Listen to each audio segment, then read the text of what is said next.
Alright, now the next thing we want to do is to preview our pickup location text field in the search page with our current address. So this is the completed project. So what we have in mind is that when we click on the search destination, as you can see on this page, our pickup location text field has already been previewed with the address of our current location. And also the focus is on the text field that allows us to search for our destination. So this is the experience that we want to build into our app in this particular lesson.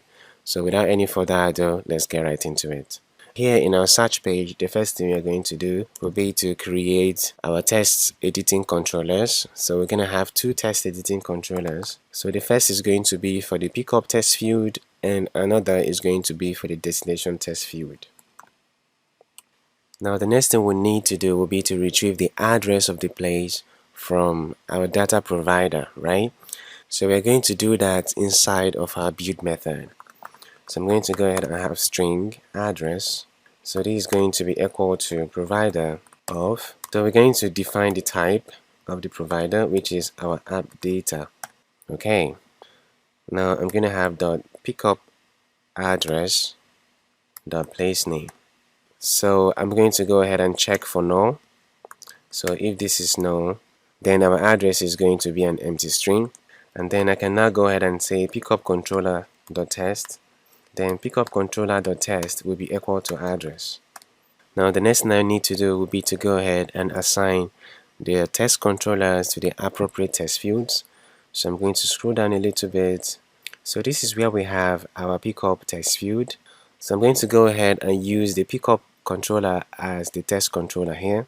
So here I'm going to have controller, pickup controller, and we need to do the same thing for the second test field.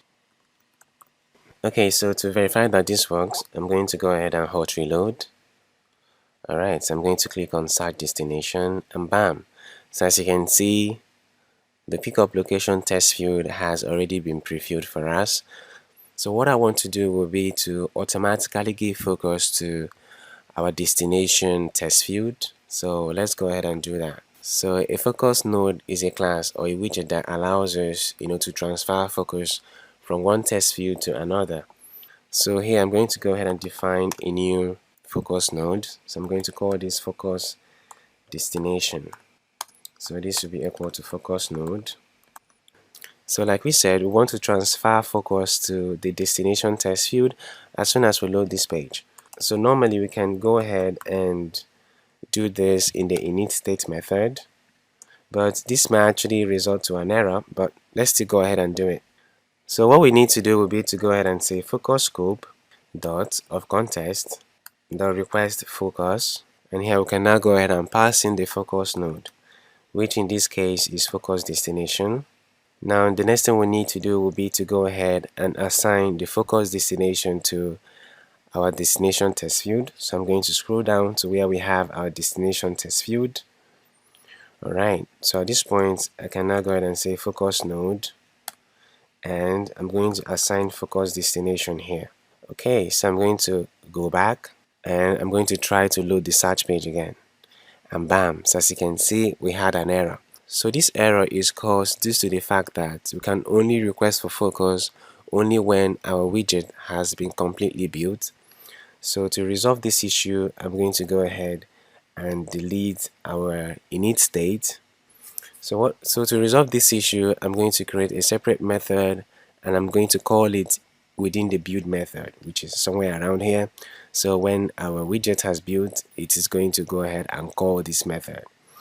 So I'm going to go ahead and say void set focus. Alright, so I can now go ahead and say focus scope. So we actually want this method to execute or call only once. As soon as our build method is called just the first time, so subsequent rebuilds of our widget, we don't want this method to execute. So to solve that problem, we are going to create a new boolean flag that's going to prevent this method to be called more than once. So what I'm going to do will be to create a new bool variable. So I'm going to name this variable focused. So for now it's going to be equal to false. And then I'm going to say if not focused, then we can now go ahead and request focus. And after that, focused is going to be equal to true. Alright, so now I can easily go ahead and call this method here. Okay, so this will go ahead and resolve our problems. Alright, so I just use Ctrl S to rebuild. So if I go back and click on start destination, and bam, so you can see that the focus is now in the destination test field, and also we successfully prefilled our pickup location test field with our current address. So this is exactly what we want to achieve in this lesson, and see you in the next class.